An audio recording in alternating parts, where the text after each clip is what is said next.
Nah, Bapak dan Ibu, sekarang kita masuk unit yang kedua, prinsip dasar komunikasi.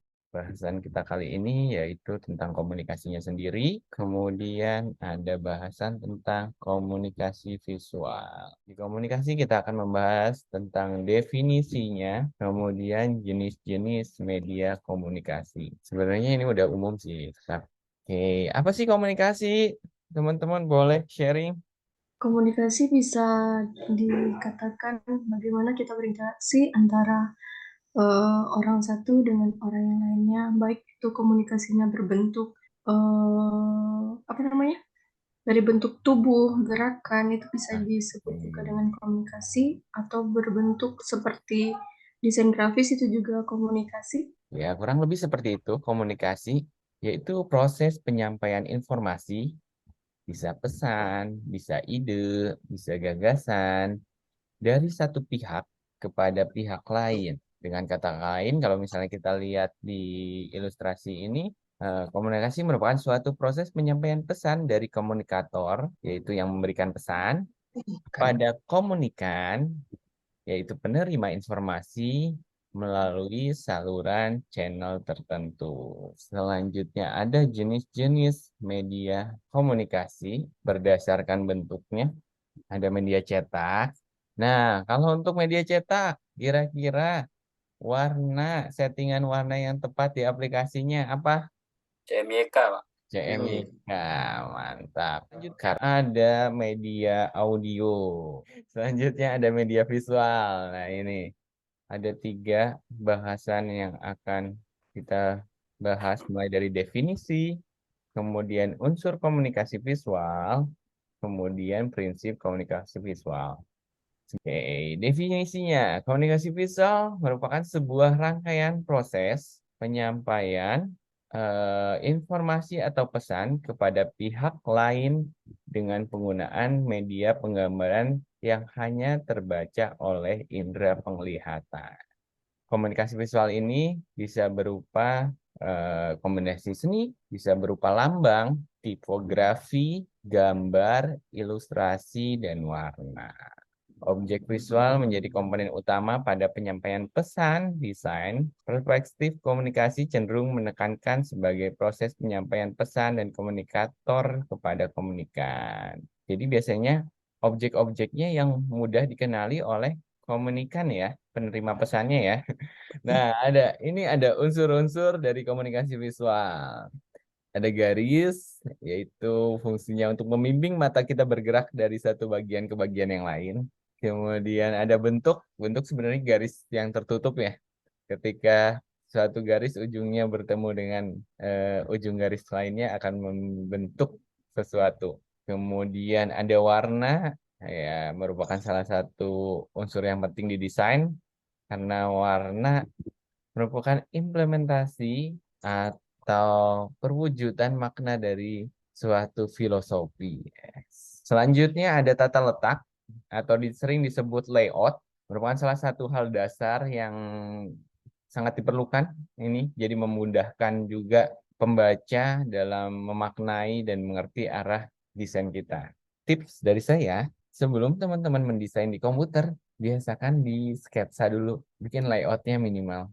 Layoutnya mau seperti apa, objeknya di mana-mana aja kayak gitu. Nggak usah detail digambar objeknya kayak gitu, nggak perlu.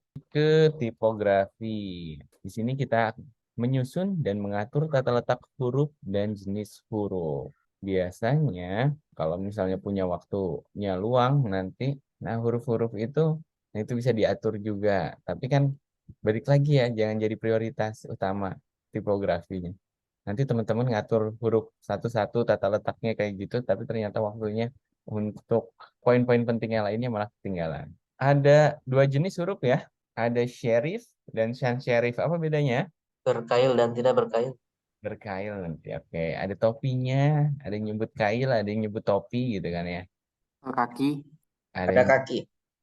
oh ada juga kaki. Oke. Wah, dulu diajarinnya kaki bahasanya. Oh, Betul. nah kalau yang ada kiri ini yang Times New Roman ini merupakan tipikal yang serif ya.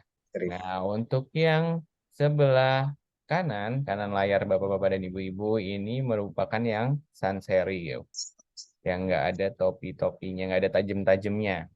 Bedanya apa? Serif ini digunakan biasanya untuk sesuatu yang resmi kayak gitu. Kalau yang sans serif ini lebih modern, lebih santai fungsionalnya. Kemudian ada tekstur. Tekstur ini merupakan kualitas permukaan, bisa permukaan dari kertas atau dari karya desain kita. Tuh, efek yang ingin disampaikan di permukaan desain kita. Unsur-unsur dari komunikasi visual. Selanjutnya, yang terakhir kita bahas ada prinsip komunikasi visual. Ini hampir sama kayak tadi ya, prinsip dasar desain. Yang pertama ada titik fokus, yaitu salah satu unsur utama yang menarik perhatian orang-orang. Kemudian hierarki visual merupakan prinsip yang mengatur elemen-elemen yang mengikuti alur atau perhatian yang berhubungan dengan titik fokus. Atau mau Z, alurnya ada yang bentuknya kayak huruf Z, seperti yang desain yang kanan ini. Atau ada juga yang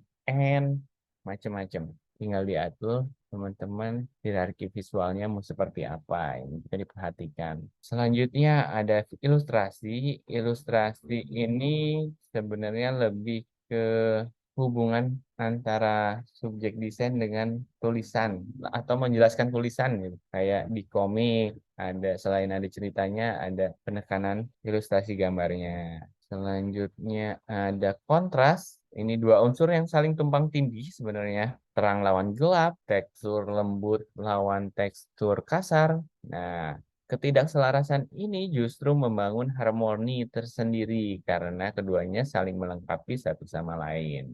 Jadi membuat objek kadang-kadang jadi semakin jelas. Gitu. Objek di depannya harus kontras dengan belakangnya. Ketika kita misalnya membuat teks dalam brosur, dengan backgroundnya harus kontras biar orang-orang mudah membacanya. Selanjutnya ada kesederhanaan. Sederhana itu nggak lebih, nggak kurang juga, cukup gitu. Semakin sederhana karya atau desain biasanya semakin efektif dan tujuannya mudah dipahami sama orang. Selanjutnya yang terakhir ada kejelasan. Artinya mudah dipahami, mudah dimengerti, tidak memiliki dua atau banyak arti. Sampai sini ada yang mau ditanyakan?